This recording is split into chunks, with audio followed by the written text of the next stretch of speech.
Posted by u/Klutzy at 4381. Hello everyone, my husband, 31M, and I, 24F, have been married for 4 years, together for 6, and this is the first major argument we've ever had. I am currently 33 weeks pregnant with his baby. When I was 20 weeks pregnant, my doctor diagnosed me with placenta previa, which, if you don't know, is when the placenta is covering the opening of my cervix. They told me it would likely move as my baby grew, but it never did. So, I'm scheduled for a C-section in just 3 weeks. At 20 weeks, I was put on very light restrictions, but at 30 weeks, I was placed on heavier restrictions, such as no running, no lifting or climbing, no standing for longer than 3 hours at a time, and most importantly, no bedroom intimacy. My doctor told me that we want to avoid anything that could potentially make me bleed, which could lead to preterm birth. So, I have been following these restrictions for 3 weeks, but it has been driving my husband crazy. Every single day, he bothers me for bedroom intimacy. Every single day. Each time, I remind him that I can't because of the restrictions. I don't even want to have bedroom intimacy anyway, my belly is so big, and I'm always exhausted. He doesn't really like those answers.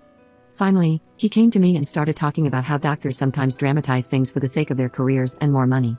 He said they push for C-sections.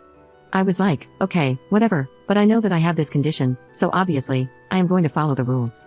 He didn't accept that answer, and we ended up having bedroom intimacy. For a few hours afterward, I experienced really heavy bleeding, and I got so scared. I was crying in the bathroom, trying to figure out what to do. I ended up calling my doctor, and she told me to come in right away. The whole car ride there, I was sobbing, imagining that in an hour, I would be having a C-section for a baby that was only 33 weeks old. We quickly figured out that I was not in preterm labor, I was just bleeding, and as long as it stopped, I would be okay. It did stop, and I am fine. But while I was there, my doctor asked my husband to leave, and started asking me questions.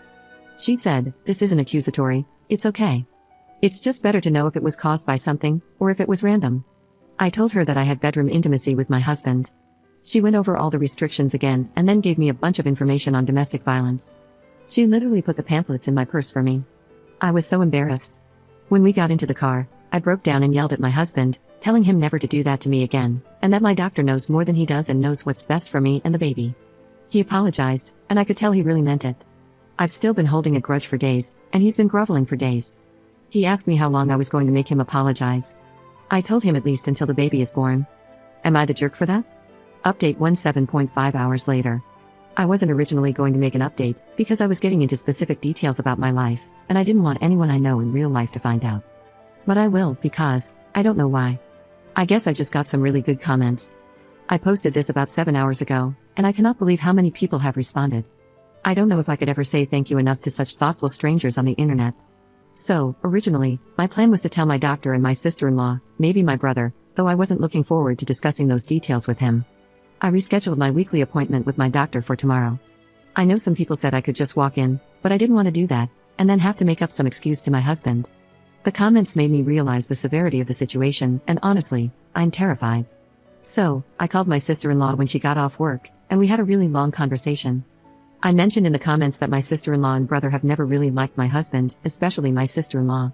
She was very supportive and kind, and we talked for a long time. I guess I can admit now, that it wasn't just bedroom intimacy, it was great. We talked about that more than anything else. She quickly cleared up the confusion. I told her about a lot of things my mom excused because she likes my husband, and my sister-in-law was livid. I guess I always knew she would be, which is why I never told her before. She ended up telling me to talk to my doctor, and she will talk to my brother, and we will figure out what's going on. She said she will come down on the soonest flight, but my brother cannot come yet because they have children of their own. I'm content with that, and my appointment with my doctor is tomorrow. So, my husband got home earlier than usual and saw that I was upset. I was really planning on getting myself together before he came home, but I didn't have time. Still, I wasn't going to tell him anything, but he was being so kind, which he usually is. I know that's hard to believe, but it's true, and today especially, he was so kind and so worried about me. I know it was stupid to explain the situation, but I did. I don't know why. I'm just used to telling him my problems, I guess. It was a mistake, and I know that. I'm really trying not to be so naive anymore, but it's hard to switch from thinking of him as my loving and caring husband, to my husband who is hurting me. So, I told him how he hurt me, and that I was honestly scared now. He was like, "What? How?" I explained that he hurt me, by forcing me to have bedroom intimacy, by literally forcing my legs apart and telling me to calm down. He responded, "Oh my effing God, don't effing say that. That's a crime, do you understand that? Do you understand you just accused me of marital rape?" Then he pushed me away from him. I started to apologize, and he began to say it was okay, and did that thing where he acts like I'm dumb again. So, I finally said, yeah, actually, I really do understand that now. It isn't right, and it is marital rape. This resulted in a huge argument, once again. He called me an idiot for even daring to say those words. I called him an abuser, and he literally laughed. He said, "Who are you talking to? You don't know what you're talking about," and started to go on and on about things I don't know about. He insisted that having bedroom intimacy with his wife isn't rape, no matter how you look at it. I ended up trying to walk away, but he grabbed me by the wrist. I snatched my hand away, and he held up his hands, saying, "Oh, I'm sorry, that might be considered battery of a pregnant woman, if we're going by your definitions." The condescending tone is what really pushed me to the edge, and I told him I didn't want to be around him. He responded, "Fine, I'll leave." I said, "No, I want to leave. I want to be away from you." He threw the credit card at me and told me to go get a hotel then. So I did, and here I am, typing this now. My sister-in-law is on her way, but I am so far from okay. He's called me several times, but I won't answer. I've never seen him that angry before, and I'm slightly concerned about what he will do if I genuinely tell him I want to leave and take the baby. He's the one who wanted to have a child, and I was convinced. He won't let me take her easily, and that terrifies me. Every time my daughter kicks, I just want to sob. I never thought that my own baby would make me cry like this, but I am just so scared. Update 2 1 day later. This one is quick and for the people who wanted me to verify that I am okay. I genuinely don't know what to say about the amount of support I got. Thank you so very much. On August 7th, I posted my update and mentioned having Braxton Hicks for the first time. I was urged to go to the hospital. I originally wasn't going to, but thank goodness that I did, because by the time I walked in the door, I was bleeding so heavily it was down my legs. Turns out I had a placental abruption. On August 7th at 10:37 p.m., my daughter was born via emergency C-section. She is now only less than a day old as I post this, but I am being forced to deal with an attorney in all of this already. She was only 33 weeks and 5 days when she was born. She is tiny but still doing relatively well, so they tell me. She is in the NICU now, and I am in the hospital still as well. I have received lots of care, and while it is all scary and hard, seeing my daughter makes it better. I'm fine, I will be fine, and so will she. The nurses here are amazing, and the doctor told me as long as everything goes well, I get to take my daughter home in just a few weeks. As for my situation, my sister-in-law came shortly after my daughter was born, and she's been by my side all day, being very supportive. The attorney advised us to allow my husband visitation with our daughter while she is still in the NICU, so I did.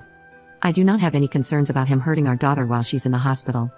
I have received lots of supportive messages from his co-workers and his side of the family, so I am sure he is spinning the story that we are together and everything is fine.